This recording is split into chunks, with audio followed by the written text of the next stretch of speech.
Everyone, good morning. कैसे हैं आप सब? उम्मीद है कि आप सब ठीक ठाक होंगे, स्वस्थ होंगे, मस्त होंगे। तो भाई आज हम अपने चैनल पर अपनी क्लास स्टार्ट करने जा रहे हैं। आज क्लास मॉर्निंग में भी करने की कोशिश की है मैंने, क्योंकि 11th क्लास का जो सिलेबस है वो बहुत ही लेंदी है। जो इसकी फर्स्ट बुक है वुमन वर्ड, उसमें अप्रोक्स आप ये लगाओ 23 या 24 लेसन है। और जो सेकंड बुक है इसकी हॉर्नबिल, उसमें भी 10-12 लेसन मिलेंगे नॉर्मली। ठीक है, तो हम क्या करें, दोनों बुकों को साथ साथ स्टार्ट कर रहे हैं। वुमन वर्ड्स के हमने 2 लेसन कर लिए हैं, बट आज सुबह में हम हॉर्नबिल का फर्स्ट लेसन करेंगे, the portrait of A lady. ठीक है, इसकी हम हिंदी समरी करेंगे आज। पोर्ट्रेट क्या होता है? पोर्ट्रेट होता है एक चित्र।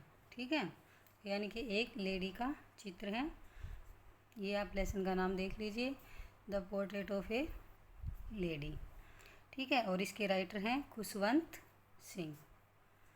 तो ये जो पूरी स्टोरी है, इसमें ये जो खुशवंत सिंह है, जो हमारे राइटर हैं, ये अपनी दादी के बारे में बता रहे हैं, दादी के रिलेशन के बारे में, खुद का और दादी का जो अटैचमेंट है, जो उनका लवली रिलेशन है, उसके बारे में सारी कहानी इन्होंने बताई है। तो जो ये राइटर हैं ये कहते हैं कि भाई जो मेरी दादी है वो बूढ़ी है। सबको पता है कि जो दादी माँ होती हैं वो बूढ़ी ही होती हैं। ठीक है, तो कहता है मेरी दादी की तरह आप सभी की, मतलब हर एक की जो दादी है वो बूढ़ी औरत ही होती है। ठीक है, ऐसा ये कहते हैं। तो कहते हैं कि उनके चेहरे पर मतलब झुर्रियाँ पड़ी हुई हैं। अब जो बड़े बुजुर्ग हैं, हम सब ने भी देखा है कि उनके चेहरे पर झुर्रियाँ आ जाती हैं। फिर वो कहते हैं कि वो मोटी हैं और कद में छोटी हैं, मतलब कि हाइट उनकी कम थी। ऐसे वो अपनी दादी के बारे में बता रही हैं, और बता रही हैं जो उनके बाल हैं वो बिल्कुल बर्फ़ की तरह सफ़ेद हो चुके थे, और वो ऐसे बैंड होके झुक के चलती थी। जैसे जो ज़्यादा बुजुर्ग लोग हो जाते हैं तो वो ऐसे हाथ में लाठी लेकर, डंडी लेकर ऐसे झुक के चलते हैं ना, बैंड होकर, तो ऐसे थी लेखक की दादी। ठीक है, तो कह रहे हैं कि वो मतलब झुक कर चलती थी और उनके शरीर में कुबड़ था। अब बात आती है ड्रेसिंग की, तो वो हमेशा सफ़ेद कपड़े पहनती थी और अपने हाथों में एक माला लिए घूमती थी, क्योंकि वो एक धार्मिक लेडी थी। तो आप अगर इन सब को इमेजिन करें तो आप सबको ये बिल्कुल सामने दिखेगा, क्योंकि जो हमारे भी दादी दादा हैं वो सबको पता है, जो बैंड हो जा बुज़ुर्ग हो जाते हैं तो वो झुक कर चलने लग जाते हैं, उनके चेहरे पर झुर्रियाँ आ जाती हैं। हाँ भाई, ये है कि लेखक की दादी हमेशा सफ़ेद कपड़े पहनती है, बट सबकी दादियाँ सफ़ेद कपड़े नहीं पहनती भाई, वो कलरफुल कपड़े भी पहनती हैं। ठीक है, और ये अपने हाथ में माला रखती है, उससे भाई अपनी जो पूजा पाठ है, प्रेयर है, प्रार्थना वगैरह करती रहती हैं। फिर जो राइटर हैं वो बताते हैं कि अपने बचपन की कहानी, कि जब मैं छोटा था तो जो मेरे पेरेंट्स हैं वो मुझे दादी के साथ गांव में छोड़कर खुद शहर चले गए थे। यानी कि जो मेरे पेरेंट्स हैं भाई, वो सोच लो कि अपने आप को सेटल करने के लिए, काम की तलाश में या काम करने के लिए, जो लेखक के पेरेंट्स हैं वो शहर चले जाते हैं और लेखक को उसकी दादी के पास गांव में ही छोड़ देते हैं। अब वो दादी पोता दोनों गांव में ही रहते हैं। तो दादी है वो लेखक की पूरी तरह से सहायता करती हैं, हर चीज़ में सहायता करती हैं। सहायता क्या करती है, मतलब वो उनकी रिस्पॉन्सिबिलिटी भी बन गया है। अब वो उनको सुबह जगाती हैं, ठीक है, स्कूल के लिए तैयार कराती हैं, नहलाती हैं, कपड़े पहनाती हैं, मतलब जितना काम बच्चे का होता है वो सारा काम उसकी दादी ही करती हैं। अब उसको तैयार करते हुए दादी जो अपने, जैसे कि हम कई बार हम घरों में देखते हैं कि जो हमारे भी बड़े बुजुर्ग हैं जी, या फिर जो हमारी मदर हैं, वो गुनगुनाती रहती हैं भजन वगैरह, कोई प्रेयर, कोई या फिर भी मंत्र वगैरह। तो दादी भी इसीलिए गाती रहती थी हमेशा कि भाई इसको याद हो जाए और उसको ये भी दिल से गाने लग जाए, कोशिश करें। लेकिन लेखक क्या कहते हैं कि भाई मुझे मेरी दादी की आवाज़ अच्छी लगती थी और उनके मुँह से सुनना अच्छा लगता था, बट मैंने कभी भी ये बॉदरेशन नहीं पाली कि भाई मैं इनको याद कर लूँ। ठीक है, उन्होंने याद करने की तरफ से बस सुन लेते थे और उसको एंजॉय कर लेते थे। अब दादी रोज़ उसको स्कूल छोड़ती है, तैयार करके स्कूल छोड़ती है। दोस्तों को लेखक बताते हैं कि भाई जो मेरी जो वुडन स्लेट है,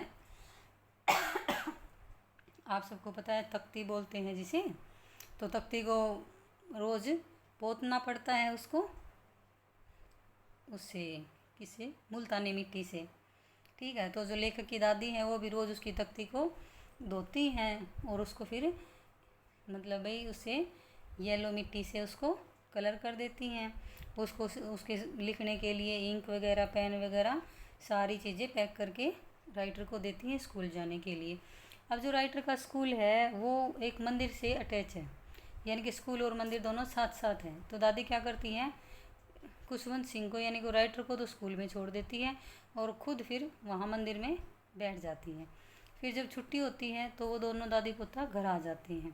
और इस बीच जो दादी है वो क्या करती है, जो रात की बची हुई जो रोटियां होती हैं जिन्हें हम बासी रोटी बोलते हैं, वो ले जाती है दादी अपने साथ। और वहाँ जो गली के उस मोहल्ले के जो कुत्ते हैं वहाँ के आसपास के, उन कुत्तों को वो रोटियां खिला देती हैं। ठीक है, फिर वो इतना सारा काम जो भी दिनचर्या है सारी दादी लेखक के साथ करती है। इसलिए उन दोनों के बीच में जो रिलेशन है, जो टच है, वो बहुत ही मजबूत है। लेकिन फिर एक समय ऐसा आता है कुछ समय के बाद कि वो शहर चले जाते हैं। भाई अब जो उसके पेरेंट्स हैं वो शहर में मान लो कि अच्छे से सेटल हो गए और उन्होंने उनको वहाँ बुला लिया, और दादी पोता भी वहाँ चले जाते हैं। अब वहाँ जाने के बाद क्या होता है, जो राइटर है उसका एडमिशन एक इंग्लिश मीडियम स्कूल में हो जाता है। इंग्लिश मीडियम स्कूल में हो जाता है तो अब जो दादी है वो उसकी वो हेल्प नहीं कर पाती भाई पढ़ाने लिखाने में उसको। पहले तो क्या था, थोड़ा बहुत पढ़ा लिखा देती थी, अब दादी उसकी हेल्प नहीं कर पा रही तो दादी को ये अच्छा भी नहीं लग रहा। अब दोनों का फिर अच्छा नहीं लग रहा तो फिर दोनों का जो समय बिताने की जो लिमिट थी वो भी कम होगी। क्योंकि पहले तो दादी उसको स्कूल छोड़ने जाती थी, अब वो बस से जाने लग गया। दादी उसको होमवर्क भी कराती थी, अब वो इंग्लिश मीडियम स्कूल में जाने लग गया तो दादी अब करा नहीं पाती। तो ये सब चीज़ें हैं ना दादी को पसंद नहीं थी, यानी कि जो इसका इंग्लिश मीडियम स्कूल में जाना, ऐसे तो ये इससे वो थोड़ी सी मतलब उदास सी नाराज़ सी रहती थी, क्योंकि वो दोनों आपस में इतना समय अब बिता नहीं पाते थे इसलिए। ठीक है, फिर क्या होता है भाई, अब उसका स्कूल पूरा होने के बाद जो राइटर हैं वो यूनिवर्सिटी जाते हैं, यूनिवर्सिटी में प्रवेश ले लेते हैं। तो अब क्या है, जो राइटर हैं वो भी बड़े हो गई हैं तो फिर उनको अलग कमरा दे दिया जाता है। अब फिर दादी से उनका अलगाव थोड़ा और ज़्यादा हो जाता है, क्योंकि अब वो अपने अलग कमरे में रहने लगे। पहले दादी के पास होता था तो कम से कम रात को तो अच्छे से दादी पोता मन भर के बातें कर लेते थे। अब वो कमरा भी अलग हो गया उसका, अब वो दादी से और दूर हो गया, इसलिए दोनों दादी और जो लेखक हैं वो अलग अलग हो गए।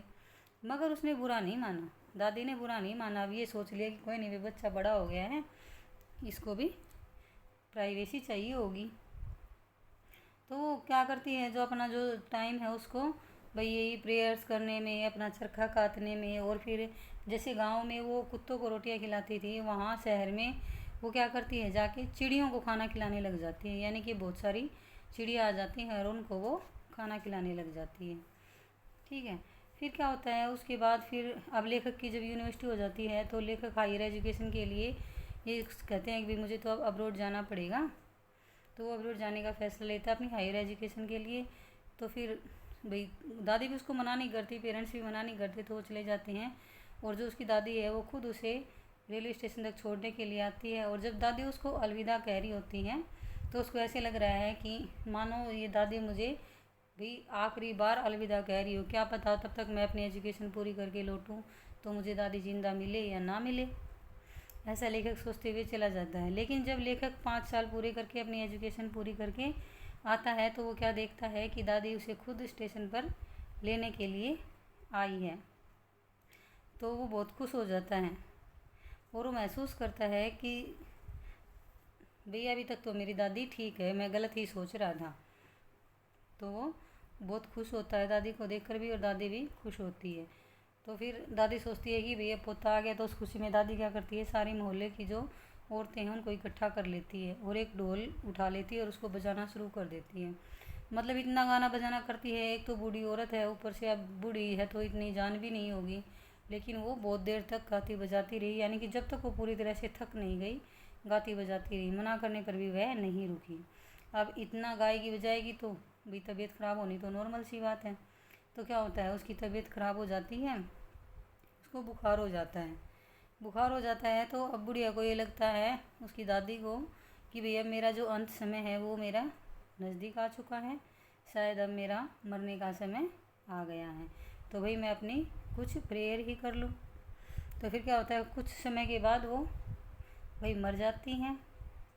और मर जाती है तो जो चिड़ियों को खाना डालती थी ना, वहाँ पे इतनी चिड़िया आ जाती हैं उनके भाई, मतलब घर के अंदर ही बरंडे में जहाँ उसकी दादी को लेटा रखा था, वहाँ पर बहुत खामोशी छाई हुई है। बहुत सारी चिड़ियाँ बिल्कुल खामोशी से आकर बैठ जाती हैं। लेकिन जब वे उसकी दादी को ले जाते हैं, सारी क्रिया वहाँ की पूरी हो जाती है, तो जो लेखक की माँ है वो उन चिड़ियों को रोटी के टुकड़े डालती हैं कि भाई ये आई हैं, आज इसकी दादी नहीं है तो भी मैं डाल देती हूँ, खा लेंगी ये। लेकिन जो चिड़ियाँ हैं वो बिल्कुल एक दाना भी नहीं खाती और बिल्कुल शांत बैठती हैं थोड़ी देर के लिए और फिर सब चली जाती हैं।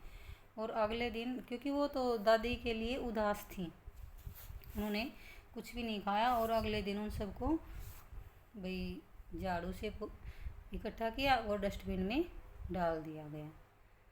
तो भाई ये थी लेखक और लेखक की दादी की कहानी। आई होप कि आप सबको समझ आई होगी।